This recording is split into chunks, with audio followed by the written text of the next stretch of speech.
কিয়ামতের ঠিক আগে এই পৃথিবীর সাক্ষী হবে এমন এক ভয়ঙ্কর ফিতনার, যার নাম শুনলেই মানুষের শরীরের লোম খাড়া হয়ে যায়। এটি হলো হাজার হাজার বছর ধরে বন্দী থাকা এক ভয়ঙ্কর জাতির গল্প। এটি হলো ইয়াজুজ ও মাজুজের কাহিনী। ইয়াজুজ ও মাজুজ হলো হযরত নূহ আলাইহিসসালামের বংশ থেকে আসা এক জাতি। তারা আমাদের মতোই মানুষ, কিন্তু তাদের স্বভাব চরিত্র আর চেহারা সাধারণ মানুষের মতো নয়। হাদিসের বর্ণনা অনুযায়ী তারা হবে বেটে, তাদের মুখ হবে চ্যাপ্টা, নাক হবে ছোট এবং চোখগুলো হবে ছোট ছোট। তাদের সংখ্যা এতটাই হবে যে তা মানুষের কল্পনাকেও হার মানায়। তারা যখন কোনো একটি নদীর পাশ দিয়ে যাবে, তখন তারা সেই নদীর সমস্ত পানি পান করে শেষ করে ফেলবে। এই জাতি এতটাই ভয়ঙ্কর হবে, একটা নদীর পানিকেও তারা মিনিটের মধ্যে শেষ করে দিতে পারে, নদীকে মরুভূমিতে পরিণত করে দিতে পারে। তাদের প্রধান বৈশিষ্ট্য হলো তাদের সীমাহীন নিষ্ঠুরতা। তারা কোনো এলাকায় ঢুকলে সেখানে প্রাণের কোনো চিহ্ন রাখে না। তারা সেখানকার সব ফসল নষ্ট করে ফেলে, সব গাছপালা উপড়ে ফেলে, সব পশু পাখি মেরে ফেলে এবং নারী পুরুষ শিশু কাউকেই ছাড়ে না। সবাইকে নির্দয়ভাবে হত্যা করে। বহু শত বছর আগে বাদশাহ জুলকারনাইন নামে আল্লাহর এক নেককার বান্দা ইয়াজুজ ও মাজুজের অত্যাচার থেকে মানুষকে বাঁচানোর জন্য দুটি পাহাড়ের মাঝখানে লোহা ও তামা গলিয়ে এক শক্ত প্রাচীর তৈরি করে দিয়েছিলেন। সেই দিন থেকে তারা সেই প্রাচীরের ওপারেই বন্দী অবস্থায় আছে। হাজার হাজার বছর ধরে প্রতিদিন সকালে তারা সেই প্রাচীরটি ভাঙার জন্য কঠোর পরিশ্রম করে। দিন শেষে যখন তারা ক্লান্ত হয়ে যায়, দেয়ালটা প্রায় ভেঙে ফেলার মতো পাতলা হয়ে যায়, তখন তাদের সর্দার বলে, আজকের মতো থামো, বাকি কাজটা আমরা আগামীকাল এসে শেষ করব। কিন্তু আল্লাহর ইচ্ছায় পরের দিন সকালে যখন তারা ফিরে আসে, তখন তারা দেখে দেয়ালটা আবার আগের মতোই মজবুত আর মোটা হয়ে গেছে। তখন তারা আবার দেয়ালটাকে ভাঙার জন্য লেগে যায়। এভাবেই চলছে দিনের পর দিন, বছরের পর বছর, কিন্তু দেয়ালটা ভেঙে তারা বাইরে আসতে পারে না। কিন্তু কিয়ামতের ঠিক আগে যখন পৃথিবীতে হযরত ঈসা আলাইহিসসালাম আসবেন এবং দাজ্জালকে হত্যা করবেন, ঠিক সেই সময়েই আল্লাহ ইয়াজুজ ও মাজুজকে মুক্তি করবেন। সেদিনও তার আগের মতোই সারাদিন ধরে দেয়ালটা ভাঙতে থাকবে। দিন শেষে যখন দেয়ালটা প্রায় ভেঙে পড়ার মতো অবস্থায় চলে আসবে, তখন তাদের সর্দার হয়তো আল্লাহর ইচ্ছাতেই বলে উঠবে, আজকের মতো এখানেই থামো, ইনশাল্লাহ বাকি কাজটা আমরা আগামীকাল এসে শেষ করব। সেই একটা মাত্র শব্দ ইনশাআল্লাহ তাদের হাজার হাজার বছরের চেষ্টাকে সফল করে দেবে। পরের দিন সকালে যখন তারা ফিরে আসবে, তখন তারা দেখবে দেয়ালটা ঠিক তেমনই ভাঙা অবস্থায় আছে। এরপর তারা এক ধাক্কাতেই সেই দেয়ালটা ভেঙে ফেলবে এবং কোটি কোটি ইয়াজুজ ও মাজুজ বন্যার পানির মতো তীব্র গতিতে সারা পৃথিবীতে ছড়িয়ে পড়বে। তাদের আগমনের সাথে সাথেই পৃথিবীতে শুরু হবে এক চরম বিপর্যয়, এক ভয়ঙ্কর দৃশ্য। তারা যখন উঁচু ভূমি থেকে দল ভেদে নামতে থাকবে, তখন মনে হবে যেন পাহাড়ের উপর থেকে এক বিশাল কালো সমুদ্রের ঢেউ নেমে আসছে। তাদের চিৎকারে আর পায়ের শব্দে মাটি কাঁপতে থাকবে।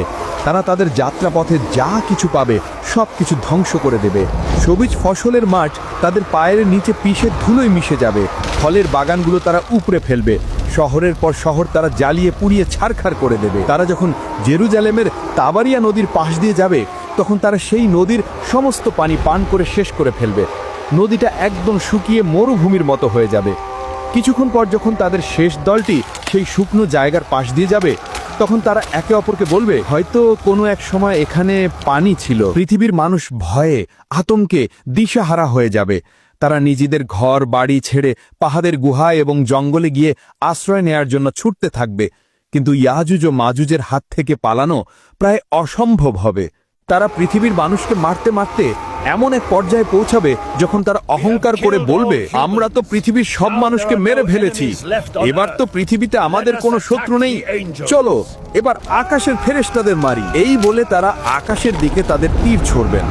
আল্লাহর তাদের এই অহংকারকে পৃথিবীর মানুষের সামনে প্রকাশ করার জন্য সেই তীরগুলোকে রক্তমাখা অবস্থায় তাদের কাছে ফিরিয়ে দেবেন। রক্তমাখা তীর দেখে তারা আনন্দে চিৎকার করে বলবে, দেখো আমরা আকাশের ফেরেশতাদের মেরে ফেলেছি, এখন আমরাই এই মহাবিশ্বের শাসক। তাদের এই ভয়ঙ্কর অত্যাচারে পৃথিবীর ঈমানদার মানুষেরা খুবই বিপদে পড়ে যাবেন। হযরত ঈসা আলাইহিসসালাম এবং তার সাথে থাকা মুমিনরা তখন তুর পাহাড়ে আশ্রয় নেবেন। সেখানে তারা অনেক কষ্টে পড়বেন।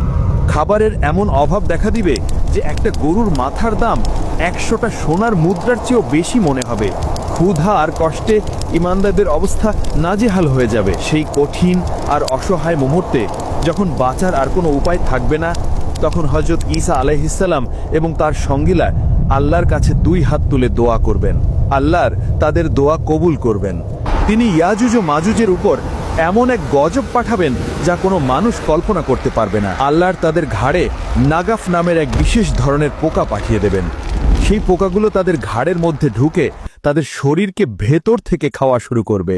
কোটি কোটি ইয়াজুজ ও মাজুজ, যারা একটু আগেও নিজেদেরকে পৃথিবীর শাসক বলে দাবি করছিল, তারা এই ছোট্ট পোকার আক্রমণে এক মুহূর্তের মধ্যে পোকা মাকড়ের মতো ছটফট করতে করতে মারা যাবে।